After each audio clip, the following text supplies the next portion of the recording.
여러분 반갑습니다. 네, 우리 태수도 사건이 있었는데 표정이 많이 좋아 보여서 너무 감사합니다. 여러분 오늘 본문의 주제를 하나님과 동행하는 삶 이렇게 했어요. 원래는 이번 주에 노아 이야기를 준비했는데 계속 연구를 하면 할수록 여러 학자들의 책을 보니까 이거는 제가 설교 준비한 걸 완전 180도 뒤집어야 되겠더라고요. 그래서 안 되겠다. 이것은 준비가 안 됐으니까 에녹 이야기를 해야겠다. 그런데 에녹 이야기를 하면은 무슨 말씀을 나눠야 될까 하니까 당연히 무엇이겠습니까? 따라할까요? 하나님과 동행하는 삶. 그렇죠. 에녹 하면은 이것만 기억하시면 돼요. 에녹 하면 뭐라고요? 하나님과 동행하는 삶. 여러분 딱 하나님과 동행하는 삶 하면 뭐가 떠오르시죠? 오늘날 이 시대에서 하나님과 동행하는 삶을 떠올리기란 여간 쉽지가 않아요. 그죠?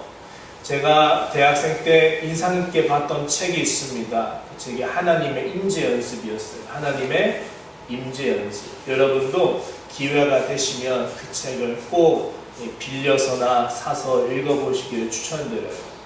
하나님의 임재연습이라는 책의 주인공은 로렌스라는 수도사였어요. 이분은 이제 옛날에 신부님이셨는데 이분께서는 하나님을 어떻게 하면은 하나님을 기쁘시게 하는 삶을 살까? 신앙적인 삶을 살까? 믿음의 사람답게 사는 것은 무엇일까? 고민하면서 그것을 실천하는 삶을 살았어요. 근데 그 책을 읽어보면 여러분 특별하게 엄청 비결은 없어요. 그저 간단했어요. 삶이 단순하고 그러나 그 사람의 삶에는 항상 무엇이 있느냐? 하나님의 음성을 들고자 하는 그런 열심이 있었어요. 말씀을 통해서 묵상한 것을 삶에서 자신을 돌아보고 하나님과 동행하는 삶이란 무엇일까요? 저는 여러분께 오늘 그것에 대해서 나누고자 합니다. 특별히 에녹이라는 사람은 하나님과 동행하였다라고 성경에 말씀을 하고 있어요. 본문에 볼까요? 22절. 무두셀라를 낳은 후 300년을 하나님과 동행하며 자녀들을 낳았더라라고 했어요. 에녹은 어떤 사람이에요? 하나님과 동행하는 사람. 24절에도 한 번 더 말합니다. 에녹이 하나님과 동행하던. 에녹 하면은 말 그대로 하나님과 동행하는 사람이라는 거예요. 그러면 하나님과 동행하는 것이란 무엇일까에 대해서 최초로 말하는 에녹의 이야기에 대해서 나눠보고자 합니다. 먼저 여러분 하나님과 동행한다는 것이 무엇인지에 대해 22절, 24절 방금 말씀드렸지만 성경은 2번이나 강조를 하고 있어요. 그러면 에녹이 하나님과 동행했다는 것이 무엇인지에 대해서 또 말씀을 하는 구절이 있어요. 여기 자체에서는 보시면 그냥 하나님과 동행했습니다. 하나님과 동행했습니다. 이렇게만 말하죠. 그럼 질문이 있어야 돼요. 하나님과 동행해서 어떤 삶을 살았을까요? 에녹은 어떤 삶을 살았을까요? 질문하게 됩니다. 여러분 하나님과 동행하려면 목사님이 되어야 될까요? 네, 잘 하시네요. 아닙니다. 하나님과 동행하려면 권사님이 되어야 될까요? 집사님이 되어야 될까요? 직분의 문제가 아니라는 거죠. 그냥 예수님 믿는 사람이라면 다 하나님과 동행해야 되는 거예요. 내가 목사님이 되든지 신학생이 되든지 안 되든지 평신도로 살아가든지 예수님을 믿는다라고 한다면 무조건 하나님과 동행하는 삶을 살아요. 에녹은 하나님과 동행하는 삶을 살았다는데 어떻게 살았는지에 대해서 여기는 안 나오죠. 근데 히브리서에서는 이것을 이렇게 설명합니다. 함께 읽어볼게요. 히브리서 11장 5절입니다. 시작. 믿음으로 에녹은 죽음을 보지 않고 옮겨졌으니 하나님이 그를 옮기심으로 다시 보이지 아니하였느니라. 그는 옮겨지기 전에 하나님을 기쁘시게 하는 자라는 증거를 받았느니라. 아멘. 힌트가 하나 나왔어요.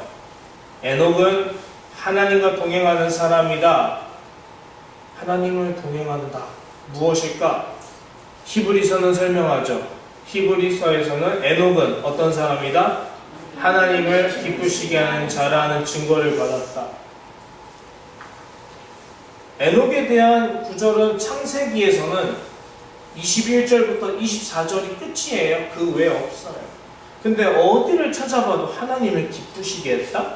기쁘시게 했다? 기쁨에 관한 단어가 없어요. 한번 본문을 살펴볼까요? 낳았다. 21절.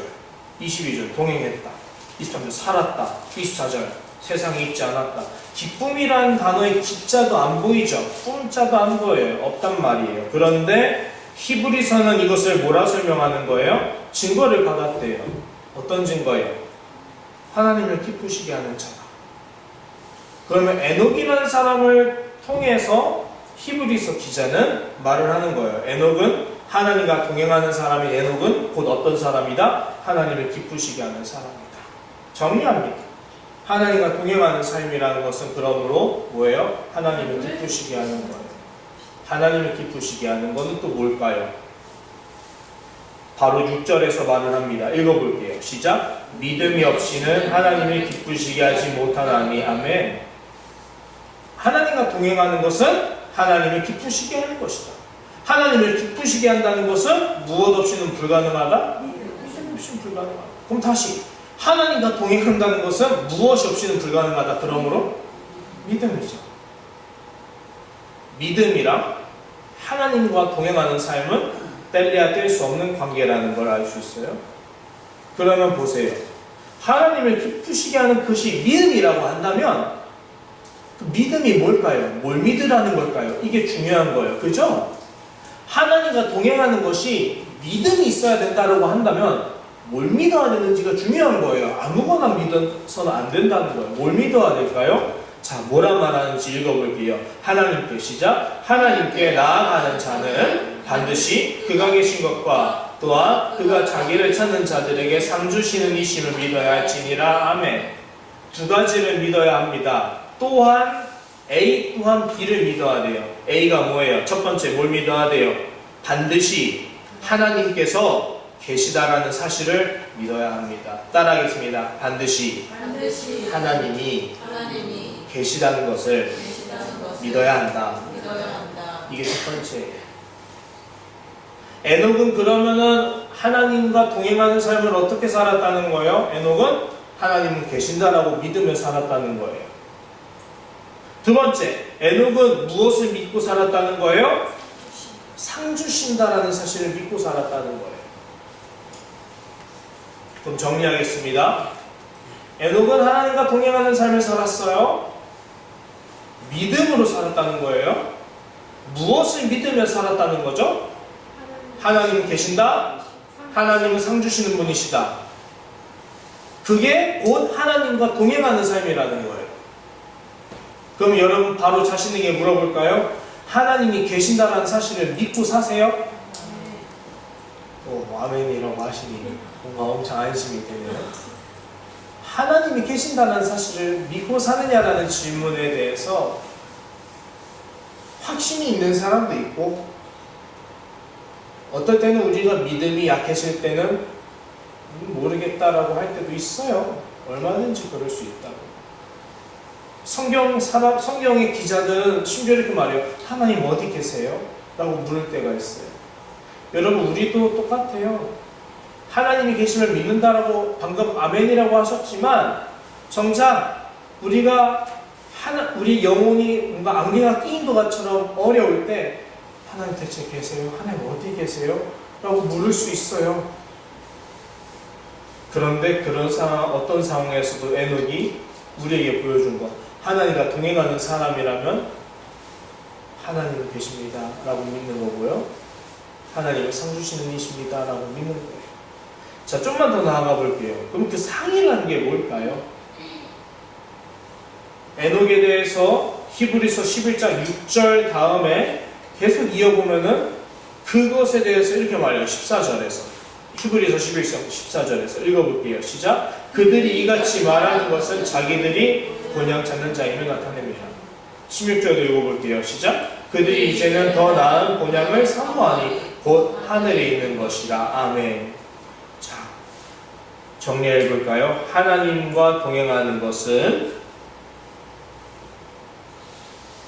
하나님 계시다라는 것과 하나님이 상 주신다라는 사실을 믿는 것이라고 했는데, 그러면 에녹은 어떤 삶을 살았다는 거예요?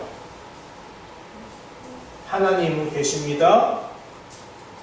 하나님은 나에게 상을 주시는 분이십니다. 근데 애매하죠. 무슨 상이라는 걸까요? 많은 사람들은 이 상에 대해서 하나님을 믿으면 부자가 될 수 있어? 하나님을 믿으면 내가 원하는 걸 얻을 수 있어? 제가 어렸을 적 산타 할아버지한테 7살인가 8살 때 1도 아파트 친구네 집에서 산타 할아버지 파티를 했는데, 하나님 전날에 하나님 알라딘 게임기를 주시옵소서. 화가 났어요. 다음날. 왜요? 제가 원하는 것을 주지 않았어요. 너무 원망스러웠어요. 하나님 어찌하여 왜 제 친구는 알라딘 게임기인데 왜 나는, 왜 꼭꼭 누르면 물이 거품이 나가지고 그 고리 맞추기, 왜 나에겐 전자게임기가 아니라 이런 수동게임기를 주십니까? 화가 났어요. 하나님은 그런 분이 아니죠. 그죠? 어린아이와 같은 거라는 거예요. 말씀드립니다. 하나님께서 상 주시는 이십니다라는 것을 두고 하나님은 내가 원하는 것을 주시는 분, 이렇게 생각하는 것이 사실 따지고 보면 제가 어렸을 때 했던 거랑 똑같은, 어린아이와 같이 유치하다라고. 그런데 에녹이 그런 어린아이와 같은 유치한 믿음을 가지고 살았던 게 아니라는 거예요. 에녹이 바라는 것, 하나님은 상 주시는 이심을 믿는다라고 할 때 이 상이라는 것은 16절에 있는 거예요. 하늘에 있는 거예요. 하늘에 있는 거예요. 이것을 들고 이제 골로새서는 이렇게 말해요. 골로새서 3장 1절에서 2절입니다. 읽어볼게요. 시작. 그러므로 너희가 그리스도와 함께 다시 살리심을 받았으면 위의 것을 찾으라. 거기는 그리스도께서 하나님 우편에 앉아 계시느니라. 위의 것을 생각하고 땅의 것을 생각하지 말라. 아멘. 이제 좀 아시겠죠? 결론은 이거예요. 하나님과 동행하는 삶을 산다는 것은 무엇인가 하니까 천국 소망을 가지고 살아가는 것이다. 이 한마디로 종결할 수 있는 거예요. 그러므로 하나님과 동행하는 삶을 산다는 것은 뭐예요? 하나님 나라를 바라보며 사는 거예요. 이 세상에 있는 것들, 우리가 살아가고 있는 세상은 이 땅의 세상이에요. 그죠? 우리가 이 땅에서 발을 디딛고 살고 있어요. 여러분, 그러면 어떤 소망을 가지고 살아가고 계세요? 여러분이 바라시는 게 무엇인가요?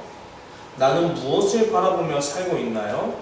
이거에 대해서 솔직해 보자고요. 솔직해 보자고요. 나는 믿음이 좋으니까 그런 걸 바라지 않아라고 말하지 마세요. 믿음이 좋은 사람도 넘어진다고요. 자기가 선 줄로 생각한 줄, 넘어질 줄로 생각하라고 말씀한단 말이에요. 내가 전도사든지 강도사든지 권사님이든지 집사님이든지 상관이 없어요. 우리 모두 에녹과 같은 평범한 사람이에요. 에녹도 평범한 사람이에요. 내가 믿음이 좋다라는 걸 다 벗어버리고 그냥 하나님과 1대1의 관계로 한번 스스로 물어볼까요? 나는 무엇을 바라보고 살까? 깊이 고민해볼까요? 그리고 다시 물어보겠습니다. 그리스도인의 행복은 무엇일까? 예수님을 믿는 것이 무엇일까? 예수님과 동행하는 삶을 산다는 게 대체 뭘까? 막연하게만 느껴지지만 이제 우리가 그걸 더 이상 막연하게 느껴서는 안 되겠어요. 확실하게 이 말씀에 대해서 우리가 정립했으면 좋겠어요. 신앙생활을 하는 것은 위의 것을 바라보는 삶을 사는 거라는 거예요. 너무 고차원적이지만 저는 우리 모두가 그 고차원 것을 추구하는 신앙인이 되었으면 좋겠어요. 참 어렵지만 우리가 그것을 목표로 두지 않으면 우리는 그리스도인이 아닙니다.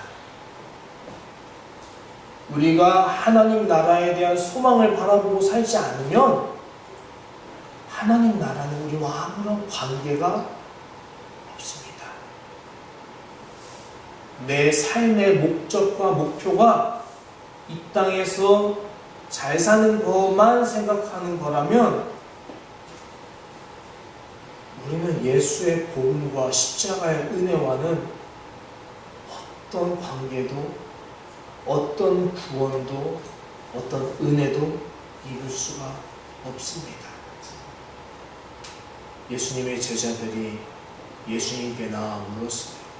예수님, 저 부자를 돌려보내셨는데 그런즉 과연 누가 우리 중에 천국에 들어갈 수 있겠습니까? 물었단 말이에요. 여러분, 예수님이 뭐라 대답하셨을까요? 사람으로서는 할 수가 없다라고 말씀하셨어요. 이게 우리의 고백이에요. 사람으로서는 할 수가 없다. 다만 무엇으로 할 수 있대요? 하나님은 하실 수 있느니라라고 말씀하세요. 하나님은 하실 수 있다. 에녹이 하나님과 동행하는 삶을 쉽게 했을까? 저는 그렇지 않다고 봅니다. 하나님과 동행하는 삶, 하나님 나라를 바라보며 사는 삶, 우리도 참 막연하게 어렵게 느껴지는 것처럼 이 에녹이라는 사람도 어렵지 않다고 할 수가 없어요. 그런데 이 에녹이라는 사람을 평가할 때 이 사람은 어떤 삶을 살았다고 해요? 하나님과 동행하는 삶을 살았다라고 2번이나 강조해서 말한다는 거예요. 그 비결이 무엇일까? 그는 그가 한 것이 아니라는 거예요.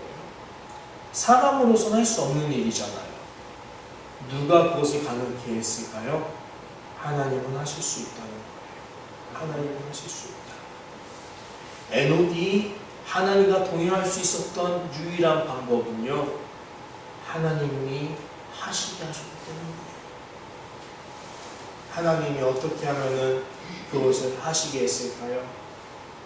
아무리 연약한 믿음이라도 하나님을 믿는 사람은 소년이 장정보다 더욱더 힘을 얻어서 곤비치 아니하고 독수리처럼 올라가는 것처럼, 아무리 연약한 사람이라도 하나님이 살아계십니다라고 믿는 사람은요, 하나님은 상을 주시는 분이십니다 믿는 사람은요, 할 수 있습니다.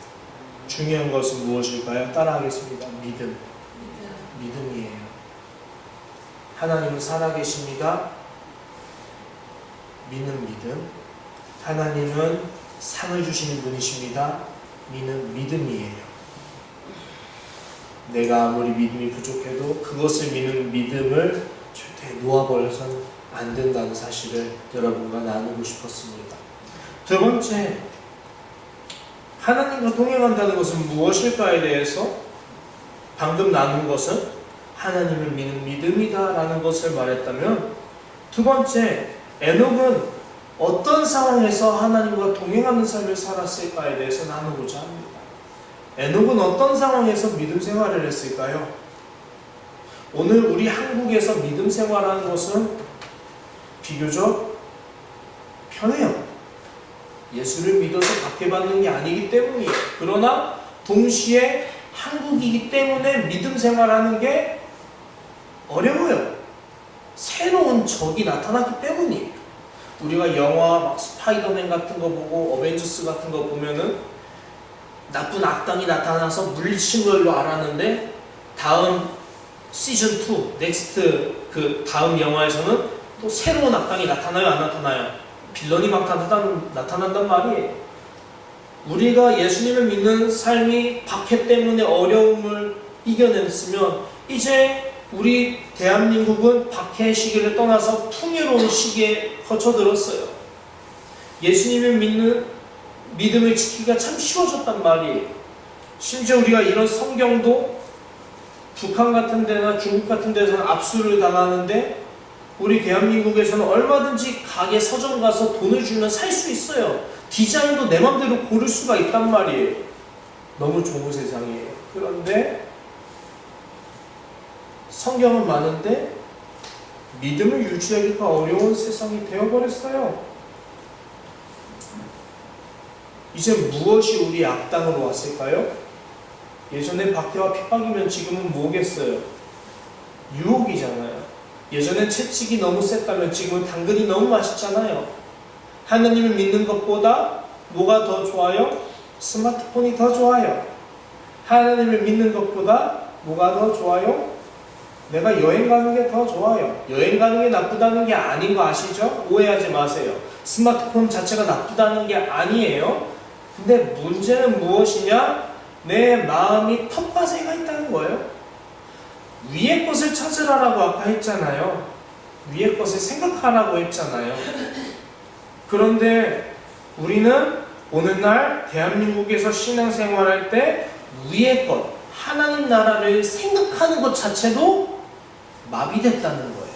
마비됐다는 거예요. 여러분 그렇지 않아요? 우리가 문득 스마트폰을 하다가 나 자신을 딱 발견할 때 뭔가 마비된 것 같은 느낌이 안 드세요? 마비되었다라는 느낌이 좀 들어요. 영혼이 마비됐다, 영적인 감각이 뭔가 제 기능을 못한다는 얘기죠. 제가 치과에 가서 여기에 주사를 하나 둘 셋 하나 둘 이렇게 총 5방을 맞고 진료를 시작했어요. 주사를 맞을 때 별로 아프진 않았어요. 근데 맞고 나니까 몇 시간 동안, 약 3시간 동안 아무런 통증이 감각이 없어요. 밥을 못 먹어요. 왜냐? 먹으면 혓바닥이 되는지도 모르니까. 그런 거예요. 오늘날 가장 무서운 적은요, 우리 영혼을 잠식하는 거라는 겁니다. 위의 것을 생각해야 되는데 내가 지금 위의 것을 생각해야 됩니다라는 이런 사명의식조차도 갉아먹는 게 오늘날 많아요. 이것을 두고 저는 이렇게 말할게요. 불경건의 시대다라는 거예요. 불경건의 시대다. 어느 시대든지 다 똑같아요. 박해를 받는 시대도 불경건의 시대고요. 오늘날처럼 풍요로운 시대도 불경건의 시대예요. 경건의 시대가 있었을까요? 없었다라는 거예요. 창세기 3장 타락한 이후로부터 인류의 역사는 항상 무엇과 공존하느냐? 불경건과 공존해요. 하나님을 믿는 믿음을 지키는 사람들은 항상 소수예요. 하나님을 믿지 않고 불경건한 세속을 따르는 것은 항상 다수예요. 그래서 좁은 길이 있고 넓은 길이 있는 거예요. 그리고 청함을 받은 사람은 많지만 택함을 받은 자는 적은 거예요. 교회 다니는 사람은 많지만 정작 주님께서 보실 때 믿음을 보시는 자는 적은 거예요. 그렇다고 한다면 에녹이 살았던 시대는 어떠했을까? 보니까 성경 창세기 6장 5절에서 6절은 이렇게 표현합니다. 여호와께서 사람의 죄악이 어떻게 되어 세상에 가득함과 그의 마음으로 생각하는 모든 계획이 항상 악하였더니 보시고 땅 위에 사람 지으셨음을 한탄하사 마음에 근심하셨다고 해요. 에녹은 유다서를 보면은 에녹이 당시를 이렇게 예언하면서 비판했습니다. 읽어볼게요. 유다서 1장 14절에서 15절입니다. 시작! 아담의 칠대손 에녹이 이 사람들에 대하여도 예언하였는데 보라 주께서 그 수만의 거룩한 자와 함께 임하셨나니 이는 무사람을 심판하사 모든 경건하지 않은 자가 경건하지 않게 행한 모든 경건하지 않은 일과 또 경건하지 않은 죄인들이 주를 거슬러 한 모든 완악한 말로 말미암아 그들을 정죄하려 하심이라 하였느니라. 아담의 7대손 에녹의 증손자가 노아거든요. 에녹이 이렇게 예언한 거예요. 경건하지 않은 모든 사람이 그 행한 일에 대해서 하나님께 정죄를 받게 될 것이다 라고 예언을 하는 거예요. 그 당시의 사회 상황이 어땠다는 거예요? 경건하지 않음이 세상에 가득했다라는 거예요. 그러니까 경건이 사라진 불경건의 시대고요. 사랑이 식어진 쾌락과 정욕이 가득 찬 시대예요. 이런 시대에서 하나님 동행하는 삶을 산다는 것이 쉬운 일일까요? 어려운 일일까요? 어려운 일이죠. 이제 우리 현실로 돌아와 볼까요? 회사 생활을 저는 해본 적이 없어서 모르겠는데 근데 이게 99.99%라는 사실은 알아요.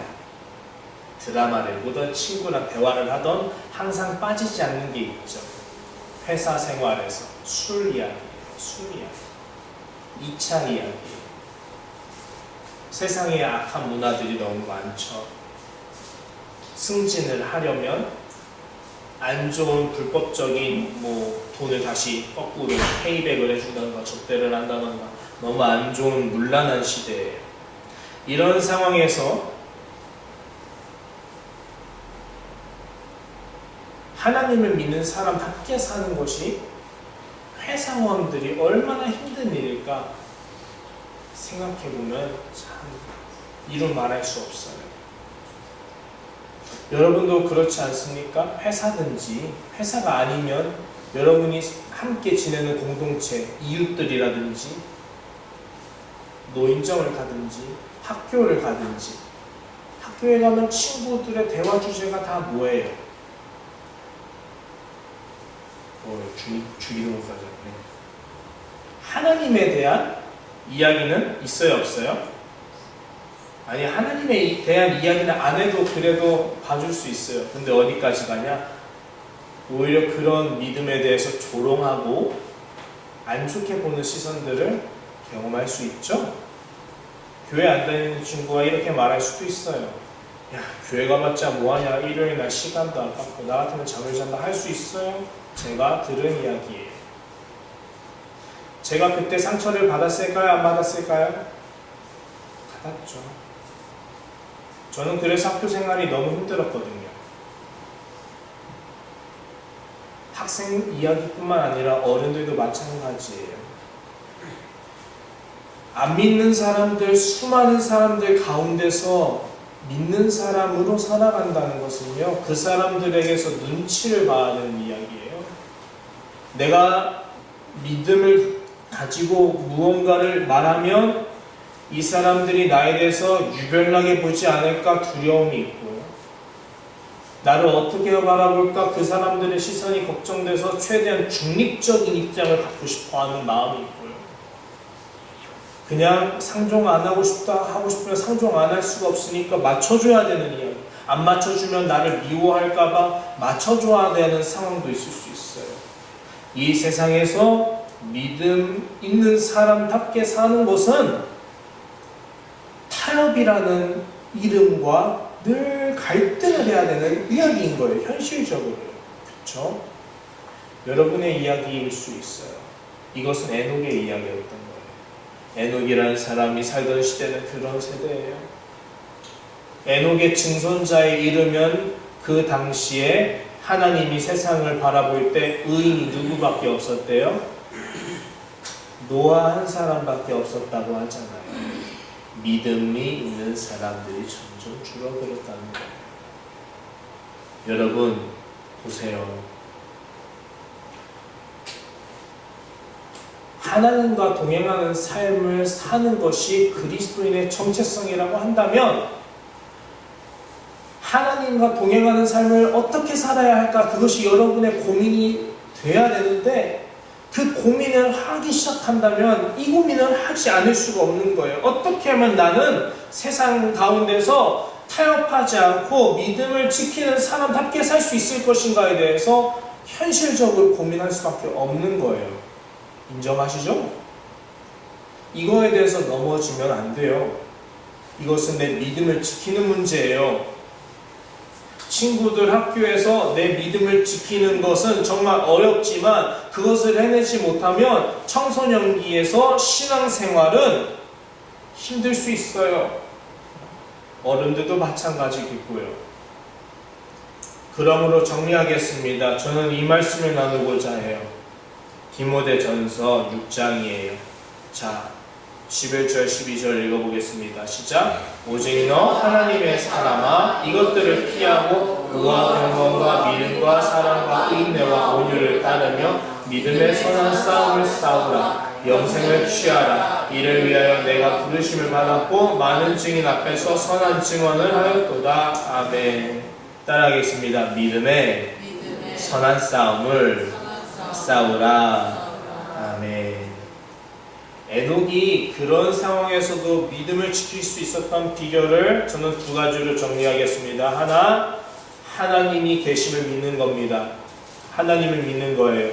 이 믿음만 있으면 사람은 할 수 없는 일을 하나님은 하시게 하기 때문이죠. 그러나 두 번째, 이 믿음을 믿으려고 한다면 이 믿음을 지켜야 돼요. 이 믿음을 지키는 일이 중요한 거예요. 그러면 첫 번째로 하나님과 동행하려면 믿음을 갖고 있어야 되는데, 그럼 두 번째가 뭐예요? 믿음을 지켜야죠. 이 믿음은 사라질 수 있는 존재잖아요. 하나님이 주신 믿음이지만 우리가 세상 사람들과 살면서 얼마든지 약해질 수도 있고, 성령 충만한 상태에서 성령이 소멸하는 상태에 이를 수도 있고, 두렵지 않아요? 그럼 뭐 해야 돼요? 믿음을 주셨으면 그냥 방치하면 안 된다는 게 결론이에요. 믿음을 지키도록 싸워야 해요. 믿음의 선한 싸움은 뭐예요? 목적이 뭐예요? 영생을 취하라. 영생을 취하기 위해서 믿음의 선한 싸움을 싸우라고 지금 말씀하잖아요. 읽어드릴까요? 믿음의 선한 싸움을 싸우라, 영생을 취하라라고 했잖아요. 영생이 뭐겠어요? 위의 것, 하늘의 것, 영원한 생명, 하나님의 나라. 에녹이 무엇을 위해서 살았어요? 하나님이 계신 것과 그가 자기를 찾는 이에게 상 주시는 이심을 믿는 믿음으로 살았잖아요. 상 주시는 게 무슨 상이에요? 이거잖아요. 영생이잖아요. 그러면은 에녹의 싸움은 이거예요. 하나님께서 계신 것을 믿는다는 것은 믿음의 선한 싸움을 싸우는 거예요. 그를 찾는 이에게 상 주시는 것을 믿는 것. 하나님께서 하나님을 믿는 자에게 상을 주실 거야. 하나님의 나라에 들어가게 하실 거야 라는 것은 영생이라는 거예요. 그렇다면 무엇을 해야 될까요? 11절에 이것을 꼭 해야 돼요. 하나님의 사람이라면 피해야 합니다. 따라하겠습니다. 피해야 합니다. 무엇을 피해야 돼요? 이것들을 피하라고 했는데 그 이것들은 무엇인가? 이 세상의 정욕과 관련된 것들이에요. 이 세상의 죄악과 관련된 것들이에요. 하나님의 나라가 아니라 이 세상의 것들 뭐예요? 사라질 소망들에 관한 것들이에요. 그런데 그런 것들에 대해서 뭐 해야 된다? 피하라. 오해하지 마세요. 가난해져라라고 말하는 게 아니에요. 아파져라라고 말을 하는 게 아니에요. 근데 그런 뜻이 아니라 그것들에 사로잡혀서 그것들에 완전 매여서 하나님의 나라를 사모하는 마음에 대해서 무감각해지는 마비가 되는 그런 상태를 피해야 된다는 걸 강력하게 말을 하는 거예요. 그것이 뭐예요? 믿음의 싸움이에요. 그럼 이제 결론을 내리겠습니다. 사랑하는 여러분, 에녹처럼 우리가 어떻게 하면 하나님과 동행하는 삶을 살 수 있을까 할 때 세 가지를 놓겠습니다. 첫째, 세상의 것을 피합시다. 뭐라고요? 세상의 것을 피합시다. 피해야 합니다. 둘째, 믿음을 가집시다. 뭐라고요? 믿음을 가져요. 그럼 마지막 세 번째, 그 믿음을 어떻게 해야 돼요? 믿음을 지킵시다. 이 세 가지. 세상의 것을 피하고 믿음을 가지고 그 믿음을 지키는 것. 이 세 가지를 하는 것이 곧 하나님과 동행하는 삶 그 자체라는 사실을 오늘 함께 나누었습니다. 기도하겠습니다. 하나님 감사합니다. 하나님과 동행하는 것이란 이렇다라는 것에 대해서 우리가 함께 나누었습니다. 주님, 혹시 우리가 하나님과 동행하고 있지 못하다면 우리에게 긍휼을 베푸셔서 하나님과 다시 함께 동행할 수 있는 삶으로 초청하여 주시옵소서. 감사드리며 예수님 이름으로 기도합니다. 아멘.